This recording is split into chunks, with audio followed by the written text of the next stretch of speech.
Okay, jumping right into it. My luck, I got a new air compressor for my shop. Love it.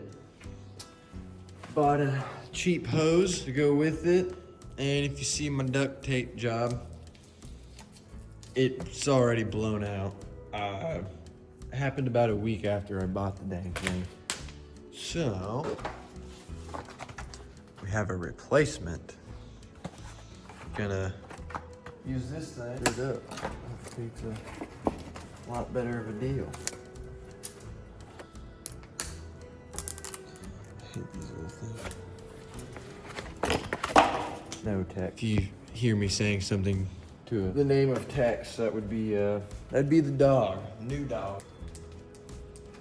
Flexzilla. I don't know if you guys have ever used them, but in my opinion, they're by far the best of the best. You can't go wrong with them. The high flow tips, if you notice, did the right thing there and right there. I zip tied this whole line all the way to the conduit in my shop, which you'll see in a little bit goes to a hose reel. So, kind of feel like spent all that time making this right for no reason. But hey, things happen, I guess. Just kind of get rid of all of this here. If I could repurpose this hose for something a little different that won't be so crazy, I guess, you know. Rated 300 PSI, but my compressor is at 175. And I think just the sheer force of the compressor giving all the air it wants to it would cause it to blow. Spin around. I don't play with it. I'll just kind of put it in storage here real fast. One fun little thing. My shop here is flooded. I've been trying to fix this, but you know, one thing comes up and then you can't. And also it just doesn't quit raining. So that kind of sucks. It just will not stop raining here long enough for me to actually go outside and seal up the wall. It needs completely resealed, like with concrete cement pretty much. So that would be a fun project. All right, let's kind of get this thing pieced together. Always hope it'll got some tape on there. Thread this on. Maybe the other branch kind of just, let's see, let's kind of get that going. This, and gotta come.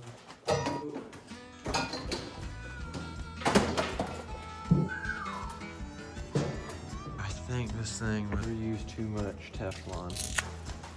Both of these here, I'll show you what we got going here. I think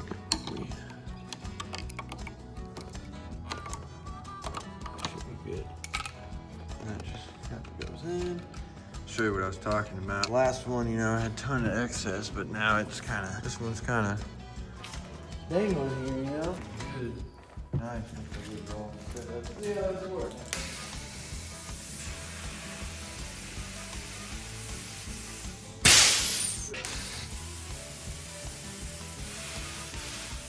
You alright? Okay. Boom, boom, boom. Boom. Perfect. Big reason why I got that reel is to clean that thing out. Cause I've been really bad wanting to get that going. Listen to this. Oh. Well, that ain't very freaking good. Why do I have power? And no, it's not because my lights are off.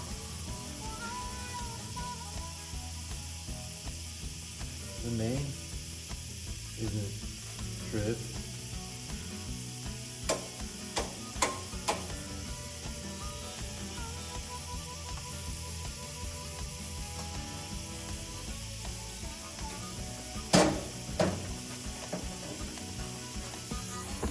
Ain't no way.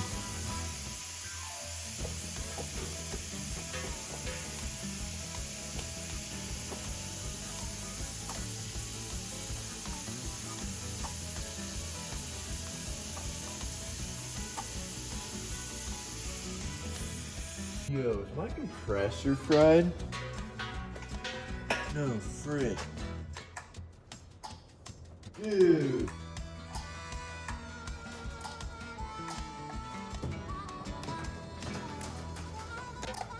I think my freaking compressor's fried.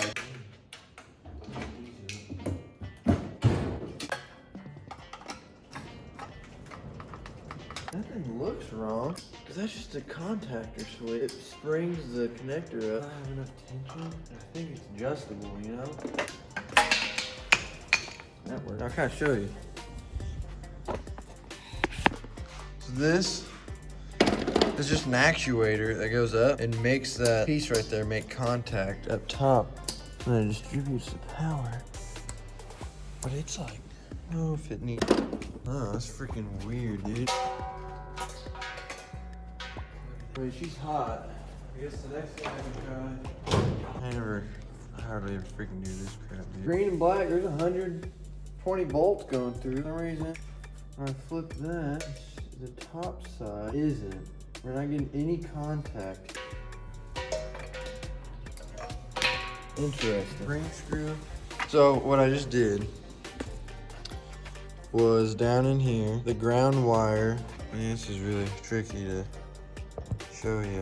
So the green ground wire there, I held the ground negative on my multimeter there, and I checked the black. So the input from the wall is that one, and then when you flip the switch, it goes to that one, which then feeds the motor. So for some reason, when you're flipping the switch, this isn't getting contact. So we need to figure that out. I don't know. I'm assuming this little screw here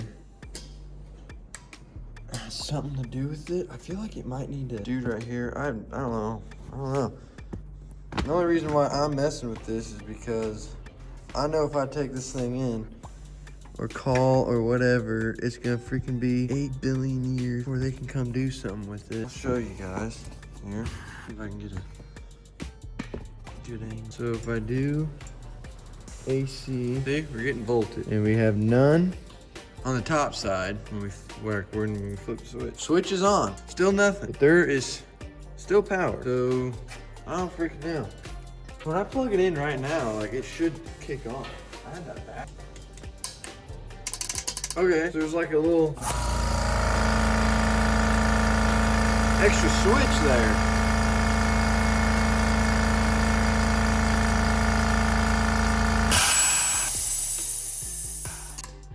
Interesting. I wonder if the cup, so there's that little switch on top. It sits, I got it unplugged.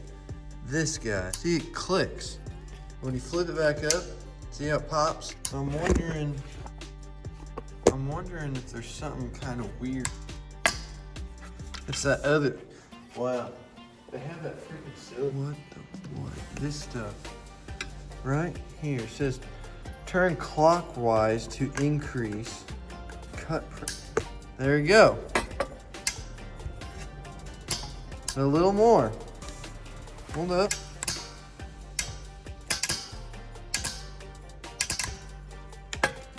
I want a little more right there.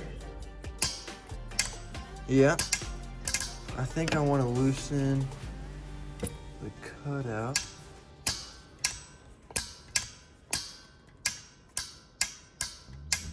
Look at that. When replacing your air hose becomes a much bigger problem. And I guarantee this was here as an anti-vibration, so the screw doesn't move, and that failed horribly. So, great design, I guess. Not really.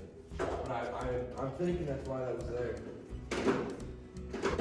So we'll get this cover back on.